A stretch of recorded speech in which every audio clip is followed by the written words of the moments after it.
NCH Supraja, AP anganwadi workers and helpers union రాష్ట్ర ఉపాధ్యక్షురాలు. గత ప్రభుత్వం ఇచ్చిన హామీలు మేము అధికారంలోకి వచ్చిన తర్వాత అమలు చేస్తాము అని చెప్పేసి కూటమి ప్రభుత్వము అధికారం రాకముందు రాష్ట్రంలో ఉన్న అంగన్వాడీ వర్కర్లకి హెల్పర్లందరికీ కూడా 42 రోజుల పాటు సమ్మె సందర్భంగా వాగ్దానం చేశాయి. కానీ ఈ ప్రభుత్వం వచ్చి 18 నెలల కాలం అయింది. నేటికి కూడా హామీలు అనేది అమలు జరగలేదు. కొన్ని జీవోలు అనేవి సాధించుకున్నాం, కానీ ముఖ్యమైనది వేతనాలు. ఈరోజు ధరలు ఆకాశాన్ని అంటాయి. ప్రతిదీ కూడా పెరిగిన ధరల రీత్యా వేతనాలు అనేవి పెరగలేదు. గత 5 సంవత్సరాలుగా కూడా రాష్ట్రంలో వేతనాలు అనేవి పెంచలేదు. పక్కన ఉన్న రాష్ట్రము ఇప్పటికి మళ్ళీ రెండోసారి కూడా వేతనం పెంచడానికి సిద్ధపడిపోతుంది. ఇప్పుడే 13,800 రూపాయల వర్కర్కి, 10,000 హెల్పర్కి ఉన్నాయి. అలాంటి పరిస్థితుల్లో ఇప్పుడు మళ్ళీ 18,000 రూపాయల వేతనం పెంచడానికి సిద్ధపడిపోయింది ఆ ప్రభుత్వం. కానీ మన రాష్ట్ర ప్రభుత్వాలు 5 సంవత్సరాలుగా ఒక్క రూపాయి కూడా వేతనం పెంచలేదు.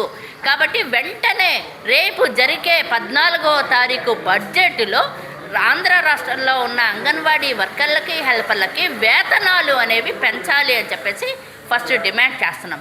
రెండోది, అంగన్వాడీ సెంటర్లకు వచ్చే మెను క్వాంటిటీ క్వాలిటీ రెండూ కూడా పెంచాల్సిన అవసరము ఉన్నది. ఈరోజు పిల్లలకు పెరుగుదల, మానసిక పెరుగుదల లో ఉన్న పిల్లలకి గతంలో ఇచ్చిన క్వాంటిటీ ప్రకారమే గతంలో ఇచ్చిన దాన్నే కంటిన్యూ చేస్తున్నారు. కానీ ఇప్పుడు ఈ క్వాలిటీ క్వాంటిటీ అనేది ఖచ్చితంగా పెంచాలి.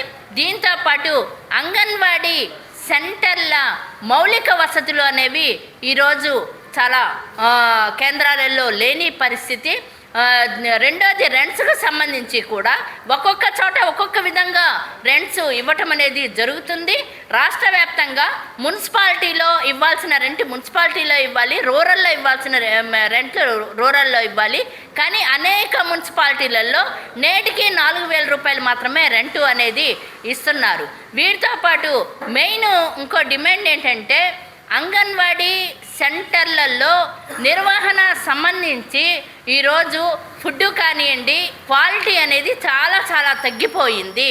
క్వాలిటీ ఖచ్చితంగా పెంచాల్సిన అవసరం ఉంది. కాబట్టి ఈ డిమాండ్స్ అన్నీ కూడా తక్షణమే రాష్ట్ర ప్రభుత్వము అమలు చేయాలి.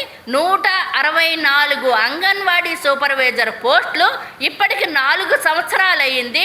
వాటిని నేటికి కూడా ఫిలప్ చేయలేదు. అనేక సెక్టార్లలో ఒక్క సూపర్వైజరు 3-4 సెక్టార్లని ఈరోజు చూసే పరిస్థితి. కాబట్టి వెంటనే 164 పోస్టులని వెంటనే తీయాలి. అర్హులైన అంగన్వాడీ వర్కర్లకు సూపర్వైజర్ పోస్టులు అనేవి ఇవ్వాలి అని చెప్పేసి మేము యూనియన్గా డిమాండ్ చేస్తున్నాం. మెయిన్ అంశాలు చెప్పు